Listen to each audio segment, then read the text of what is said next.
Felix, stop it now. You better be honest with me, shouted Aster angrily. Why do you think Ezekiel wanted to see me? Because of Ava? Felix taunted. Ha, isn't that the real reason? Aster asked coldly. Why was Ajax kicked out after he went there with you? Tell me, was it your idea? Felix sneered. Patriarch, you think too much. Actually, it was Ezekiel who wanted me to have a tour of his house. Ajax asked to go with us, and it annoyed Ezekiel. After all, he wasn't invited. The only reason he wasn't kicked out at once was because Ezekiel was being polite. After a pause, Felix continued. It's Ezekiel's residence, and Ajax is an outsider. It's very understandable. First day at work. They replied that they weren't used to it yet, because it was the first time that they had worked, but they didn't encounter any difficulties. Their feelings were understandable, because this was a new experience, but they would get better over time.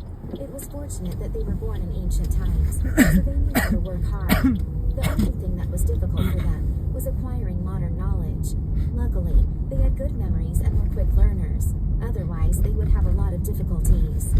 You've already done a great job. After all, this is all completely new to you, Ariana complimented them. Will it arouse jealousy among the other staff members if they learn so quickly? Ava asked worriedly. Although William and troublesome, if anyone wanted to hurt them. Plus, Ariana would be dragged into trouble because of that. Ava trusted Ariana, but business was like a battlefield. Where there was competition, there was jealousy and schemes. Even Ariana didn't think all of her staff members were reliable, even though they had been carefully selected and trained. They were loyal to her now, but that didn't mean that they wouldn't change in the future. As a result, Ariana understood Ava's worries. Since William and Zella joined the workplace, and they're very outstanding, they must be prepared to deal with jealousy and trouble. I've been through the same thing, Ariana replied, half joking, but what she said was the truth. I don't know whether my employees are all reliable, but I'm a reliable boss. I will punish troublemakers, and I will uphold justice. That's true, Ava acknowledged, feeling much better. Afterwards, Ariana turned to look at William and Zella. You don't need to pay much attention to any jealous employees. Just mind your own business. If any colleagues dare to cause you trouble, don't hesitate to protect yourself, she instructed. If anyone really made things difficult for William and Zella,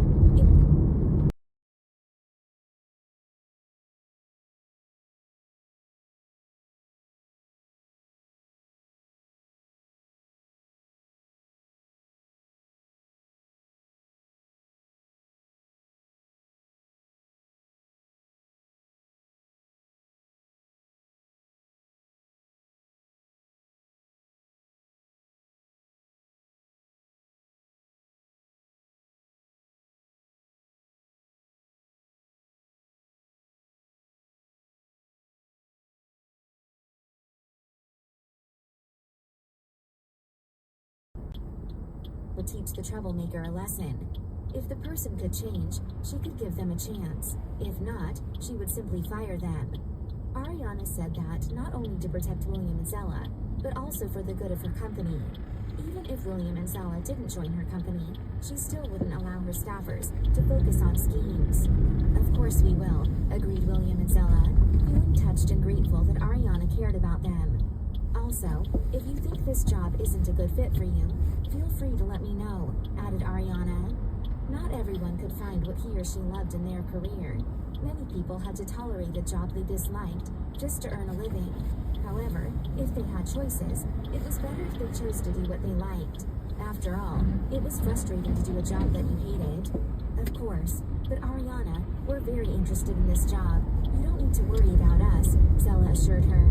Yes, we really like it. If we don't want to do it in the future, we'll let you know. William agreed. Agreed, replied Ariana. She wouldn't force them to do the same thing forever, and it was only a temporary job. Perhaps there would be a better career opportunity for them in the future. Anything was possible. They chatted for a while in the living room, and then Ezekiel asked Ava and Ariana to go to the study with him. Because Ezekiel and Ariana just left the world of immortals, Ava knew it must have something to do with the bulbous family, so she became serious in an instant. In the study,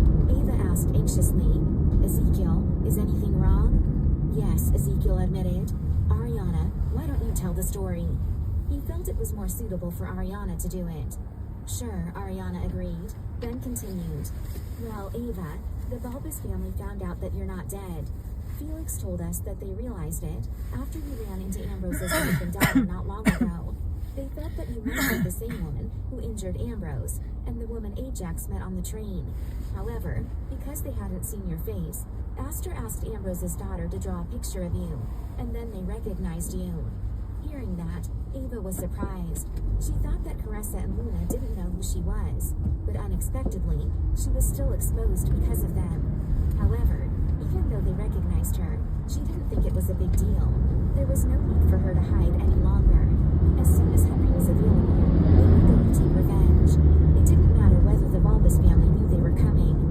Even if Aster found her in the mortal world today, it wouldn't be a problem for her, because she could defeat him. Ariana continued. After Felix went back to the world of immortals, he was questioned by Aster. Because Felix was surprised that Aster found out, he lost control of his emotions and admitted the truth. Because he knew the whole time and kept it a secret from everyone, Aster forbade him to leave the world of immortals, and he sent spies to constantly watch him.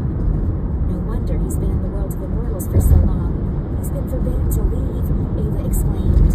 Felix had told her that he would come back to the mortal world soon, and he also said that he would come to see her afterwards, but he hadn't yet. She initially thought that he must have gotten busy with something else, but unexpectedly, he was forced to stay in the world of immortals. When Master and I were in the world of immortals today, we met a few elders from Beyond Sarah, who helped bring Felix over to Ezekiel's new house. However, Ajax also came with him, which we felt was suspicious. Given Felix's bad relationship with Ajax, they wouldn't normally come together. So, we made up an excuse and kicked Ajax out. Then we asked Felix about it, and he told us everything, explained Ariana. Ava immediately got worried and responded. In that case, the Bulbous family will probably hurt Felix, because they'll suspect he has told you something. Since they forbade Felix from leaving the world of immortals, and sent someone to spy on him if he left the house, they must be suspicious of him. If Aster still has his reason, he wouldn't hurt Felix or his family. If he dares to do that, the Ansera will punish him. Plus, Aster is aware of your relationship with Ezekiel, and he stands in awe of him, so he should be careful, Ariana said, then continued. However, if Aster loses his temper, anything can happen. So both Ezekiel and I think you should advance your plan if it's possible. That way, Felix can get free earlier too. Although it wasn't very likely that Aster would hurt Felix, it still filled them with worry. I know. As soon as Henry is back, we'll go to the world of immortals, agreed Ava. She didn't want to delay her revenge any longer. After what happened to Felix, she felt it was necessary for her to do it as soon as possible. If Felix was hurt because of her, she would never forgive herself. Ezekiel agreed. That's a good plan. I hope you and Henry can defeat Aster as soon as possible. Although Ezekiel didn't want to be too involved in the conflict, he openly said that he was willing to support Ava and Henry if they needed his help. After all, Henry was his disciple, so he wouldn't stand on the sidelines. That night, Ava couldn't sleep at all. She hated Aster even more after hearing about how he treated Felix. It wasn't only because he was cruel to her, but because he hurt Christopher. He killed them in cold blood, but believed that he had acted reasonably and claimed that they deserved it. Who did he think he was? He had no right to decide who should be killed. He killed her husband, who had done nothing wrong, and left Henry as an orphan. She was separated from her son for so many years. However, Aster still believed that they deserved it. At the same time, Ava also blamed herself. If it hadn't been for her, Christopher wouldn't have been dragged into the tragedy. Therefore, she would get revenge on Aster on behalf of Christopher. She wouldn't kill him, but she would make him live in pain, so that he would always regret the evil deeds he had done. Aster said that he would trust Felix this time, but he wasn't fully convinced. Because his spies had found out about Ava's son, he sent out more people to investigate him. He wanted to find out if Ezekiel told Ava that the Bulbous was already aware that she was still alive. Since Henry was Ava's son, he could use him as a way to find Ava. Henry wasn't in Los Angeles now, so Aster's people failed to find him, but they did find out some information about him. Once they learned that he was a member of the Ortiz family, they directly got information from people in the family. Then, they found out that he was engaged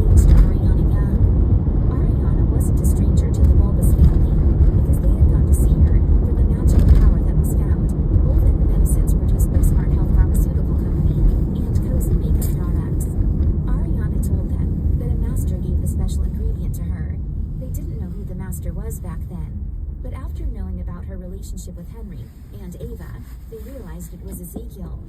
Either way, since Ariana was Henry's fiancée, she got the Bulbous family's attention. It wasn't easy for them to find Henry, but it couldn't be easier for them to find Ariana. They knew where she worked, where she studied, and where she lived. Therefore, on the third day after Ariana left the world of immortals, she sensed an immortal aura. She went to a university for courses. She turned to look around, and then saw a strange face. The person was staring directly at her, so she was sure that she had been targeted. Ariana didn't know who sent the person, but she guessed that Aster must be involved. Although she didn't think that he had found out that she was Ezekiel's disciple, he might have found out about her relationship with Ava. Since Aster learned that Ava wasn't dead, he would surely go to collect information about her. And Ariana's relationship with Ava wasn't a secret, so he could easily find out through an investigation. Ariana didn't realize that until now. She also realized that if Aster found out about her relationship with Ava, he could soon find out about the Ortiz family and Henry. She didn't worry that he would do anything to harm the Ortiz family, because they were all mortals, and he would be punished if he hurt them. However, Aster would certainly investigate Henry, and might try to attack him. Luckily, it wouldn't be a problem, because Henry was already in the early stage of the yin-yang period. Even if Aster found Henry, he was no match for him. Henry and Aster were actually in the same stage, and although Aster had more experience, Henry was extremely explosive, and he also had a sea monster to help him. In fact, even if an immortal was at the peak of the yin-yang period, he might not be able to injure Henry. However, upon thinking that Aster had already found out about Henry, Ariana was still slightly worried. She didn't bother to pay more attention to the person who was spying on her. After all, it was very easy for her to get rid of him. Aster sent out 3 people this time. One went to collect information about Henry, one was spying on Ariana, while the other went to find Ava. They did all of that without Ezekiel knowing, because he was too strong for Aster to deal with.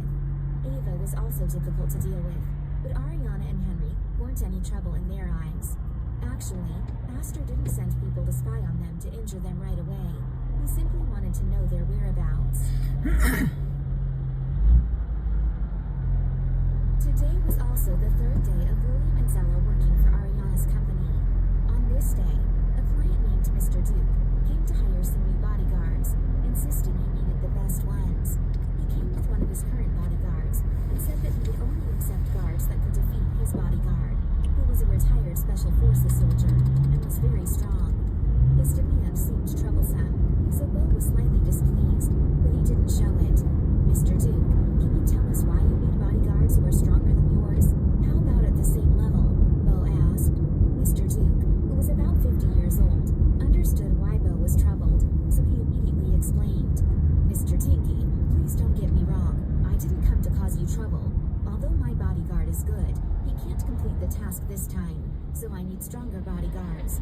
As for the reason, I'm afraid I can't tell you. I heard your security company provides excellent bodyguards, so I came to see whether my needs can be satisfied.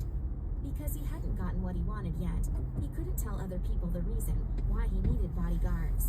Only after they signed a deal and confidentiality agreement could he tell them what he wanted them to do for him. Therefore, Bo didn't ask further. Since the man didn't come to cause them trouble, he agreed. Well, in that case, we'll do our best to help you out. Since Mr. Duke's bodyguard was a retired soldier, he had to be skilled. Thus, Bo called over a first-class bodyguard named Duncan White, in hopes that he could defeat him. Duncan was 30 years old, and was also a veteran. The bodyguard Mr. Duke came with was indeed very skilled. However, he was only at an average level, compared to the other guards in Ariana's security company. Therefore, Duncan defeated this bodyguard within 5 minutes, which satisfied Mr. Duke. Very well, I want him, stated Mr. Duke with satisfaction. Feeling relieved, it was really hard to find a strong bodyguard. He had tried several security companies, but nobody could defeat his bodyguard. Mr. Duke wasn't familiar with the security industry, so he did his homework on the internet beforehand and learned some information about major security companies. He had heard a lot about Ariana, so he had a very good impression of her. He also read on the internet that her security company was full of excellent bodyguards, so he came here. Without surprise, he was satisfied. Actually, Mr.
agent, and he had given his inside information to the police, who made arrangements to take action and catch all the drug traffickers tomorrow.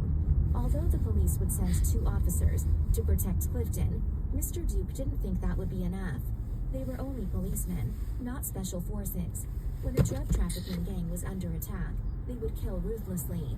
As a result, Mr. Duke wanted to hire stronger bodyguards to protect his son. In order to not worry his father, Clifton agreed to let him hire bodyguards to protect him secretly. After hearing Mr. Duke's explanation, Bo immediately had a good impression of both him and his son. If it turned out that the situation wasn't what Mr. Duke described, and it was actually illegal, the bodyguards had the right to quit without paying back the deposit.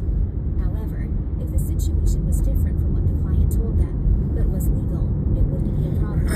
After all, the client could have his secrets. After verifying their job and signing the agreement, Mr. Duke paid the deposit and left. Because they needed to carry out the task tomorrow, he would come to pick up Duncan and William then. Before that, Bo had a private talk with Duncan and William, during which he mainly told William what he shouldn't do. However, an hour after Mr. Duke left, Bo received a call from him. Mr. Duke told him that the plans had changed, and he needed Duncan and William right now. Since they were bodyguards, they were ready to fight any time. Thus, since Mr. Duke needed them right away, they set off at once. Mr. Duke's son, Clifton, was a recent college graduate who had a strong sense of justice. He was also very smart, so when he accidentally encountered a drug trafficking gang, he won their trust and secretly contacted the police. The drug trafficking gang was going to make a deal tonight. It wasn't a big deal, just a small deal between 2 small gangs. However, drug trafficking was unacceptable, so Clifton decided to ruin it and get the police involved. The time and location of the deal weren't settled yet. They were only sure that they would do it tonight. The gang Clifton was in would be buying the drugs, while the gang that was selling to them would settle the details of the deal. That gang was afraid that Clifton's gang would focus on them if they knew the information too far in advance, which might cause them to suffer a double loss. The gang Clifton was in was small, but they were very careful and never dared to go against the government. As long as they didn't cause serious trouble, the government would be able to arrest them. Only when someone reported them would the government get involved. In addition to Clifton, 6 gangsters would go to complete the deal tonight. Clifton's bodyguards wouldn't go to the appointed place with them, because that would expose him. Therefore, they could only follow him secretly. If Clifton was in danger, they would step forward to fight. Currently, Clifton and the other gangsters were still at their headquarters. After Duncan and William arrived, they waited nearby. At 7 o'clock p.m., the gangsters received a message telling them to meet at an abandoned factory in a suburb of the Southern District at 8:30 p.m. Without delay, Clifton and the other gangsters set out in an SUV. When no one was watching him, Clifton sent Duncan a message telling them the appointed time and place. Before the bodyguards went to do this task, Mr. Duke contacted Clifton and gave him Duncan's number, so he was able to contact him. When Duncan received Clifton's message, he replied that they would be there. After watching Clifton's car driving away, Duncan followed him. Because William just learned how to drive, he wasn't very skilled. Plus, he didn't have a driver's license yet, so Duncan was the driver. Bodyguards didn't drive most of the time, since they were always by their client's side. Still, it was very important for them to know how to drive. For the time being, William didn't have much time to learn how to drive, so it would take him longer to get a driver's license. In the meantime, if he went to do a task with his colleagues could drive. However, if he was going to carry out a task alone, or with Zella, he needed to drive by himself. Duncan and William kept an appropriate distance from Clifton and the other gangsters. They were aware of the appointed place, so there was no need for them to be too close. Although they were confident about their abilities, it was better to be careful. If the time or location of the deal was changed,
bullets could hardly touch them. Accordingly, William would do his best to avoid the bullets.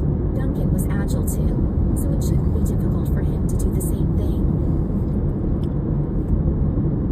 When William and Duncan reached the warehouse, the police were also approaching. Mauser sits down with Dr. Christoph Gruber, founder and CEO at GTech Medical Engineering, to explore the evolution of brain-computer interfaces and the path forward to a mind-controlled future. Discover how GTech is unlocking new possibilities in neurorehabilitation. Visit mauser.com/empowering-innovation to listen to the full episode. From about 100 yards away. Although it was hard for over a dozen policemen to hide their movements, it was windy during this season, and the trees were constantly moving, so their footsteps were hidden among the sounds. William noticed that they were approaching, but he understood that the police had come to help them, so he told Duncan at once. At that moment, Duncan hadn't noticed them, so he was surprised when William told him how many policemen were coming and how far away they were. However, because he knew how talented William was, he didn't doubt him. Although he admired William, he couldn't help being a little jealous of him too, but there was no malice in his attitude. They knew that the police were nearby, but they still did what they had to. They only needed to protect Clifton, so they would leave everything else to the police. Clifton and the other gangsters soon arrived, then walked straight into the warehouse, carrying a box. There were two people guarding the door there. Because several of the gangsters had made deals with this seller a few times before, there was trust between them, and they weren't so alert. Nevertheless, both sides carried guns, just in case an incident happened. After Clifton and the gangsters went into the warehouse, the two security guards closed the door behind them, but didn't follow them inside. Duncan and William exchanged a glance and reached a tacit agreement. The next moment, they separated and walked in different directions. From the edge of the warehouse, they slowly approached the two security guards. The two security guards stayed alert and observed their surroundings, but they didn't notice that they had been targeted. Therefore, Duncan and William were able to knock them down in an instant. They barely made any noise, so nobody in the warehouse heard them. As a result, none of them knew that the two security guards outside had been incapacitated. The police happened to reach the warehouse at this moment, and the first thing they saw was two men standing outside the door and two men on the ground. Because Mr. Duke had talked with the police beforehand, they were aware that the two men at the door were bodyguards hired by Mr. Duke to protect Clifton. Without a doubt, the two men on the ground must be members of the drug trafficking gang. Top bodyguards were much stronger than drug traffickers, so it made sense that the bodyguards beat the gangsters without much effort. However, in order to make sure that no accidents happened, the policemen still hid silently and didn't go over until Duncan signaled to them. After making sure it was safe, the police moved towards the warehouse, step by step. In the warehouse, the two sides were smoothly making the deal. The seller was counting the money, while the buyer was counting the goods. As they were doing that, the police divided into two groups. They separately went to the front and back doors of the warehouse, so that the drug trafficking gangs couldn't run away. There were only two doors, and the windows were very tall, with anti-theft bars, so it was impossible for them to escape from the windows. Thus, the police only needed to block the two gates. Outside the front door, Duncan and William joined the police. Because they didn't make loud noises, the people in the warehouse still didn't know they were being surrounded. The leading policeman exchanged a glance with Duncan and William, then they knocked the door open together. With a loud boom, the door was knocked open, startling the people in the warehouse. They instinctively raised their guns and pointed them at the policemen. "Damn, did you call the police?" exclaimed one of the gangsters, who was selling the drugs. Normally, if the police burst in when they were making a deal, it meant that either their plans had somehow been exposed, or the buyer set a trap for them. "We didn't. Our plans must have been exposed somehow," shouted another gangster. "Put your guns down," the head policeman yelled at them. "Do you think we're idiots? If we put down our guns, you'll shoot at us," one of the gangsters sneered. Because there were the same number of people on both sides, and they all had guns, they weren't that afraid of the police. Once they fired, it was hard to say which side would lose. Those drug traffickers knew that the policemen weren't willing to die if they could avoid it, which was why the policemen didn't dare to take another step forward. Duncan and William frowned because it seemed that Mr. Duke was right. These policemen weren't reliable at all. It was a very dangerous task, but they weren't at an advantage. What was worse, they were being threatened by those low-life gangsters. Duncan and William didn't have guns with them because they were just bodyguards, not soldiers or policemen. However, facing the guns pointed at them, Duncan stayed alert, but not scared, while William seemed completely relaxed. Even though the police were scared of those drug traffickers, they had to show their strength. "You're all surrounded now. It's useless to resist," the head policeman threatened. "At least you'll die with us if you fight back," the drug trafficker retorted. Duncan and William were in a dilemma and suddenly didn't know what to do. Although they were only hired to protect Clifton, they couldn't watch the police get into trouble. After all, the police were stopping the crime to protect local citizens.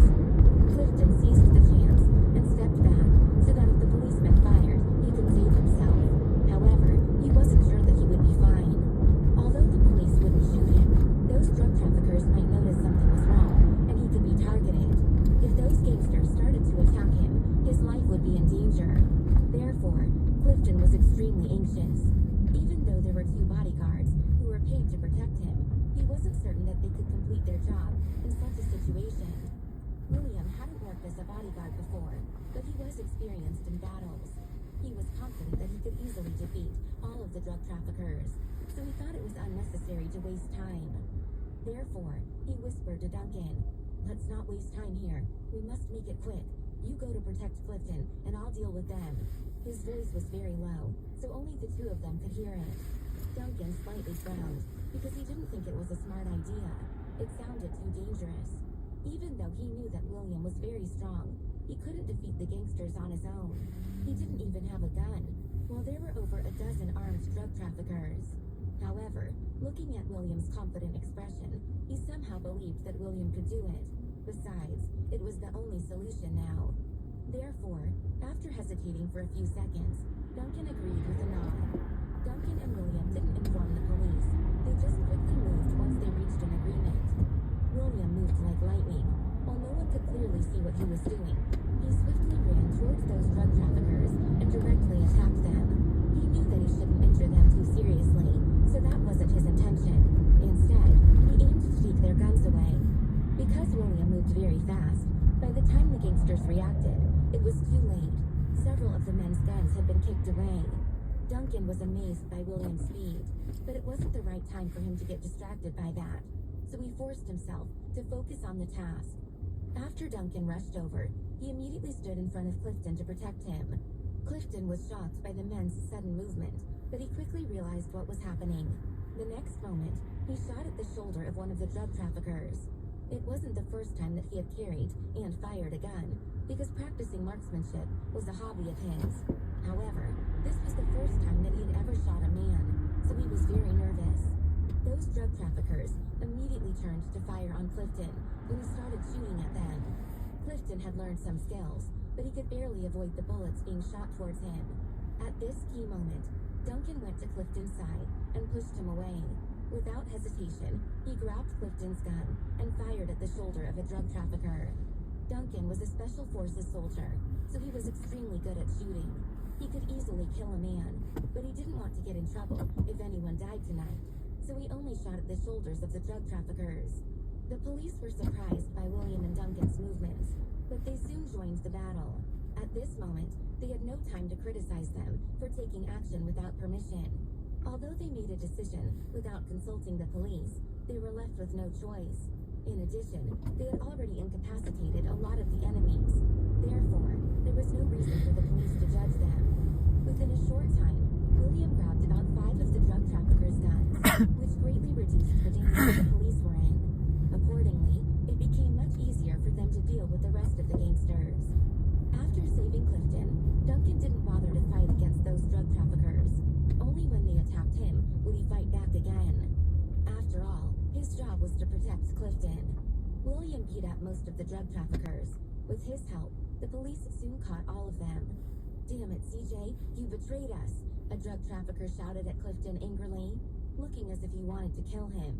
CJ was Clifton's fake name, and given the current situation, the gangsters immediately realized that he was the traitor. and the policeman came because of him. Once the gangsters were all caught, Clifton finally breathed a sigh of relief. He turned to Duncan and said, "Thank you for saving me." Although Duncan was paid by his father to protect him, Clifton didn't take it for granted. He still thanked him. "You're welcome. It's my job," replied Duncan modestly. Although Clifton didn't need to thank him, he still felt touched when he did. The police didn't ignore William's effort either, and were very grateful to him. After catching those drug traffickers, the head policeman walked over and said, "Thank you so much for your help. If it hadn't been for you, we wouldn't have caught them so easily. You're really impressive." "My pleasure," replied William. Although it wasn't his duty to catch those drug traffickers, he didn't think it was a big deal. After all, it was very easy for him. Now, the task was finished, but Clifton needed to go to the police station. Mr. Duke was waiting for him there, so Duncan and William gave him a ride. Although Mr. Duke had hired 2 top bodyguards to protect Clifton, he still felt nervous about his son's safety. Therefore, he didn't relax until he received Clifton's call. Clifton assured him that he was fine, but Mr. Duke asked to see him right away. When they finally arrived at the police station, Mr. Duke could breathe a sigh of relief. Although Duncan and William were paid by him to do the task, Mr. Duke still thanked them profusely. "Thank you so much for everything you've done," he said over and over. "No problem, Mr. Duke," responded Duncan. "Just doing our job," added William. However, Mr. Duke was still deeply grateful to them. Since they successfully finished the task, they would leave now. As for the final payment, Mr. Duke would pay them when he went to the company tomorrow. After Duncan and William left, Clifton told his father what had happened during the task. Although he knew that his father would be worried about him, he felt he had to mention what Duncan and William had done in order to save him. After all, they had saved his life and greatly helped the police. Mr. Duke was horrified after hearing the whole story and felt very lucky that he had hired 2 top bodyguards to protect his son. Otherwise, Clifton would have been in great danger. After all, even the police relied on Duncan and William to help them. By the time Duncan and William finished the task, it was late, so they didn't need to return to the company. They only needed to give Bo a call to report that the task was complete, and then they would go home separately. Therefore, when they called Bo, Duncan briefly told him how the task went. He didn't keep it a secret how skilled William was. After hearing the whole story, Bo was shocked. At the same time, he felt disappointed in the police. No wonder Mr. Duke didn't trust them. If it hadn't been for Duncan and William, they couldn't have finished the task. Duncan offered to drive William home before he went back to his own place, but William didn't want Duncan to know where he lived right now. He and Zella were still staying at the bungalow. Henry gave them a house, but they didn't move in yet.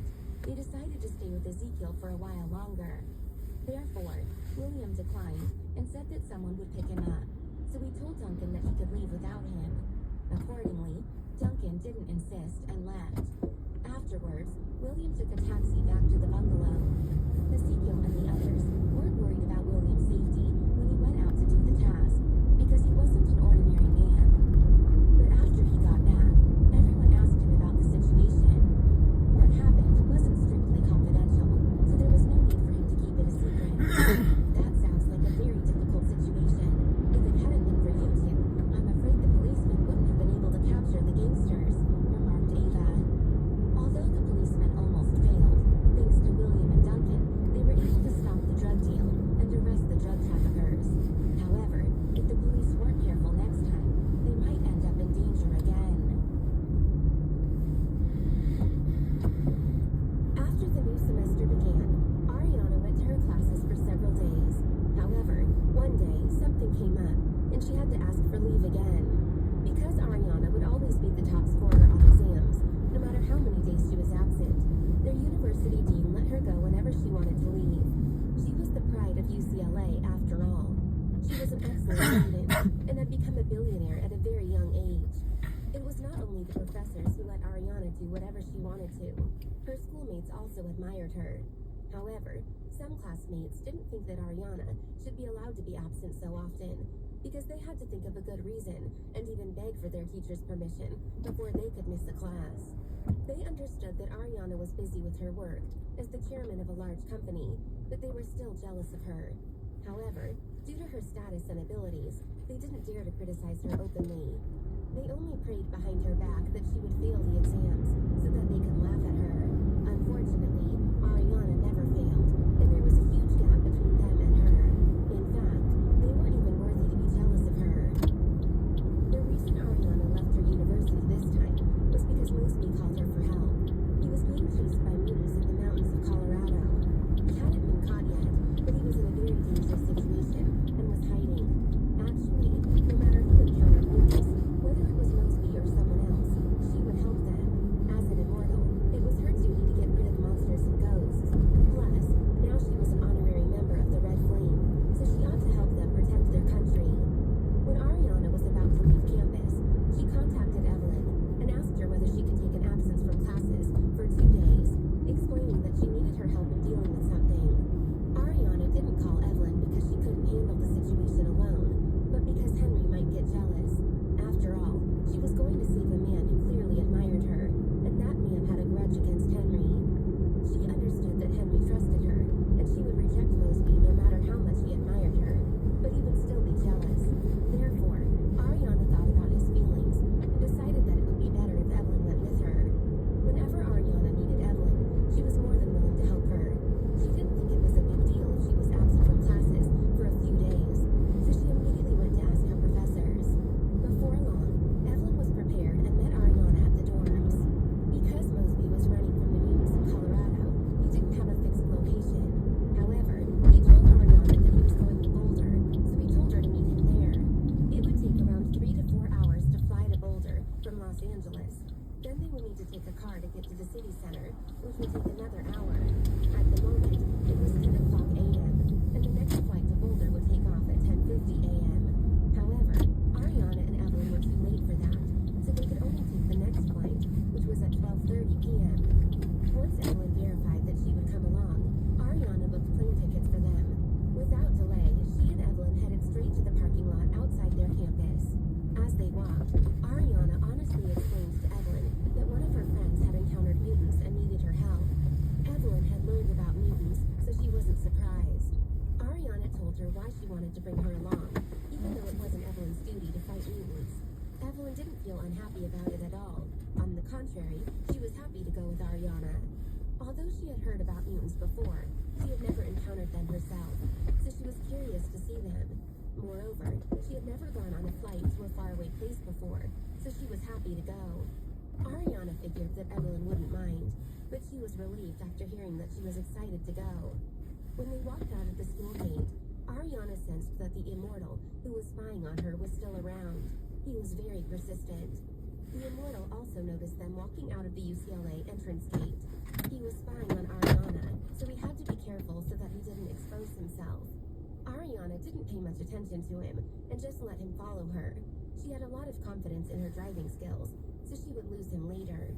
Even if she couldn't get rid of him, the immortal wouldn't be able to follow her when she boarded the plane. He didn't even know which flight they would take, and once he found out, it would be too late. If he followed them to Boulder on a later flight, they would already be far away. It would be impossible for him to know where they went. As Ariana suspected, the immortal immediately took a taxi and followed Ariana's car. There was a lot of traffic on the road near UCLA, and Ariana couldn't drive fast, so the immortal could still follow her. When there was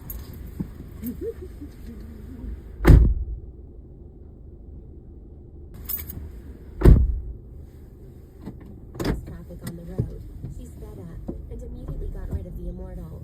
Even though he told the taxi driver to follow Ariana's car, the driver wasn't as good at driving as she was.